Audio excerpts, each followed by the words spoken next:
Hello, folks. It's Thomas again, Thomas Park, and just recording this video because the recent elections kind of polarized. I think a lot of people, of course, I mean, from what we've read, the country's really polarized already, obviously between the right and left. That being said, that's been true for most of our history as a country, and we've also usually had within one term or two a switch to the other side. If we have a conservative executive branch, then it'll usually either go to the liberal next or the one after. So that aspect is kind of not new. One thing I think is new that kind of led me to this point I have is as someone who's been charged with multiple felonies, who's been basically accused of plotting a violent act against our Congress building here in America, and who refused to leave office. Well, I could go on and on. Um, and on the other side, we had a candidate who was a vice president who often was kind of criticized for not being very much in the spotlight and seemingly not very active or involved with our campaign. I guess both of them have their own charisma to some degree. But one thing that occurred to me that was kind of a sign of interest was you couldn't really choose two more polarizing candidates unless they had really kept Joe Biden, because he was obviously admitting that he was too old, really, and tired enough not to want to serve another term as president. And I did think that was correct, because when they interviewed him, he was struggling. He was old enough to struggle to have the energy and coherence for those types of activities. So anyway, we get to this point where we have these two candidates. They're both extremely polarizing. Trump, man, people either love him or they just can't stand him, it seems. And it's pretty much the right that loves him and the left that can't stand him. And for Kamala Harris, of course, we have the traditional, the boundaries of race and gender, and also the problem of Biden, as a lot of people see, as corrupt or just kind of an old businessman as politician. Who knows to what degree that's true, but he was a polarizing candidate, and Kamala even more because of our tradition of electing white men, usually for president. Um, to recall a pivot point, in America, candidates usually tend to win if people would like to have a beer with them. That's kind of our sophisticated way of choosing, usually as American people, voters, is if we feel comfortable with a candidate, if they're like us, or feel like us, or seem to be in the way they comport themselves. There was the election between Kerry and W, where I think one of the reasons that W won was because most people could more easily relate to him as a human being. And even though he might not have actually drunk anymore, not really a funny joke actually, but people would feel more comfortable sitting down for a drink with W than with Kerry, who had a higher education and seemed stuffy to people. So it's possible that according to that rubric, that's another reason that W got a lot of votes from your standard everyday American voter, just that kind of reasoning and idea. All of this kind of leads to this point, and recently the fact that Trump's activities in court, all the coverage, a shooting where I guess his ear is wounded, and it looks. I'm not saying it was staged, but it's hard to explain. It was certainly a surreal event, if not a dangerous one. If it was, then that's unfortunate too. But then again, a few days later, and many of us, including myself, began to forget about it. I guess that's because he didn't actually get injured. But, in certain points of history, if a candidate was shot or had felonies or any of these things, there would be a huge no-go for that candidate. In the 70s or before, that candidate would not have been permitted to run or come close to running. It's only more recently that we've had these sort of edgy, weird, what's the word Hunter Thompson used? Gonzo candidates. So what I think is more and more that that we've known that politics just, they kind of put a face on the government activity, the actual activity of the government, whether it's passing laws or court cases that are important, etc. That more than ever, the presidency is a face, a man to pose as a role, a spokesperson and a voice for the powers and the people who he actually represents. So to clarify and be clear, I don't believe that Trump is going to be a policymaker.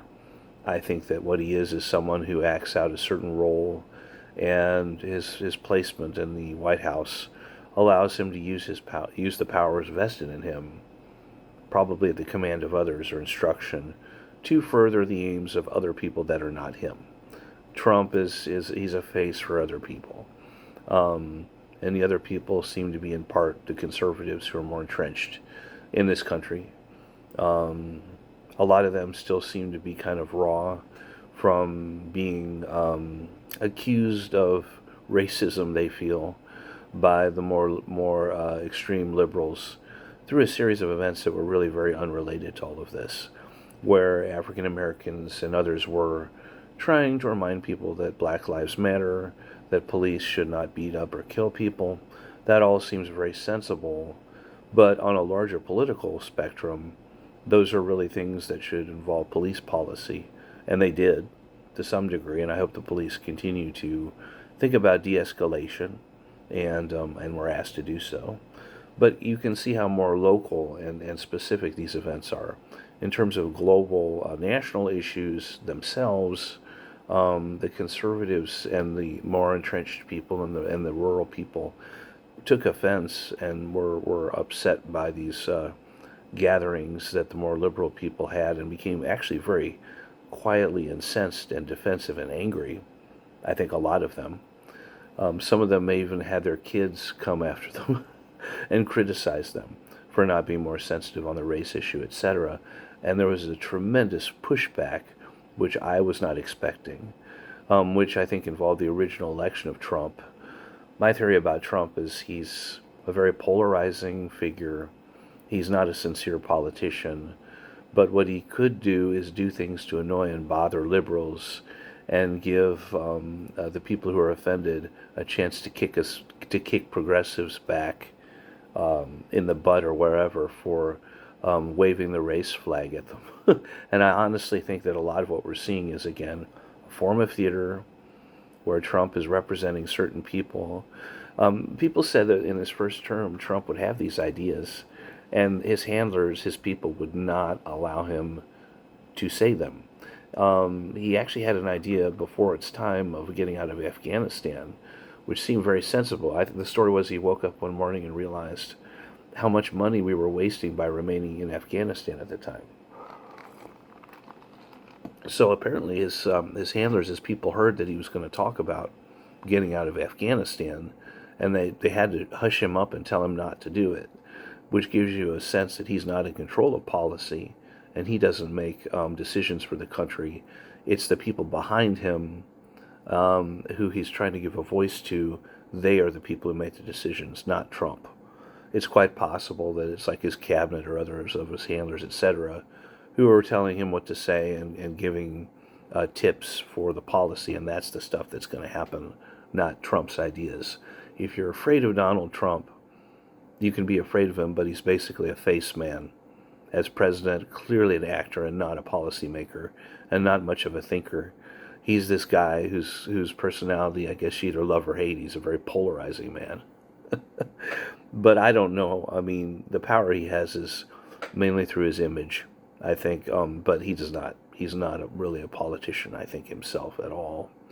So the whole thing points again to this idea of politics is theater. And to remember, if you get pulled into all the anger and rage and frustration over Trump or any candidate, you're probably being played because they want you to feel that way. Journalists do. Politicians want you to be engaged. People can be baited by politics. They can have politicians say things that they know other people will be angry about with the intention of angering them. It pulls more righteous and sincere voters in who wonder if they should be worried about this now, An issue, for example, is the pro-life versus pro-choice, a very polarizing issue for people, could be brought up and paraded around so that certain types of people become very frustrated and upset and afraid. There could be political changes and ramifications, but the main point seems to be to get people upset, to provoke them often for no substantial change or long-term reason. I think as long as the pro-choice versus pro-life argument is in the public eye this much, it will continue to move from one side to the other. The politics will reflect that shift. It will shift one way and restrict abortion. It will shift another and it will not restrict it.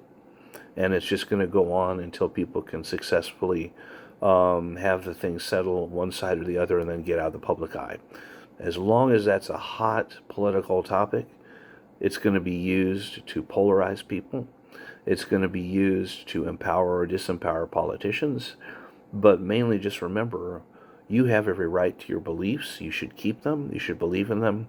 But if I were you, I'd be careful to understand with this presidency, it's more than ever a theater, and has been for a while.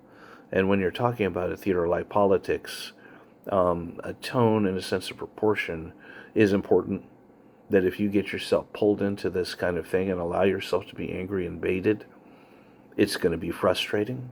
And there's no guarantee that what you want to happen will. But I hope you can have just sort of an escape hatch in your mind, which is there's a really good chance this is really kind of more theater than anything, that it's planned to annoy you, intentionally to keep you engaged. Don't let yourself be made into a fool by it. Remember what you believe you have a right to believe. When it's time to vote, please vote your conscience. If you want a referendum, I'm not trying to say limit your actual political activity, but once your emotional activity is too engaged, if you get distracted from work, your family, or your more local theater, by this bigger theater that's designed to do that, please be careful, because that's how people are pulled in, is to place too much real significance on what is clearly an inflated type of theater, more of a narrative to capture the attention, to distract people, to frustrate them, to seem to empower them without doing it. I'm not trying to downtalk anyone, but my gut sense is you have every right to chuckle and even stay aloof from some of these events where Trump is going to bait people. He's going to seem not to know what he's doing when he does it. But if he's the same Trump as before, he's going to try to piss people off, because that's what he often does. I would really take it with a grain of salt, and I would try to be patient and remember how it's more important to them that you're tweaked off and annoyed and pulled into a sense of anger and helplessness. It's to eat the food right off the plate they give you. Just remember that your own cooking's better and safer than any you get from politics nowadays. I would read some Hunter Thompson, look at some pictures of old political events where they'd have elephants and donkeys and drink whiskey, and a weird freak circus, and man, what a mess. American politics have always been a bit of a theater, and if this doesn't return to that or even inflate it, I don't know what it does. So those are just some thoughts I've been having about the Trump victory, quote-unquote unexpected victory, and just what it reflects on politics at large in the United States. So Thomas here. Hope you have a good day.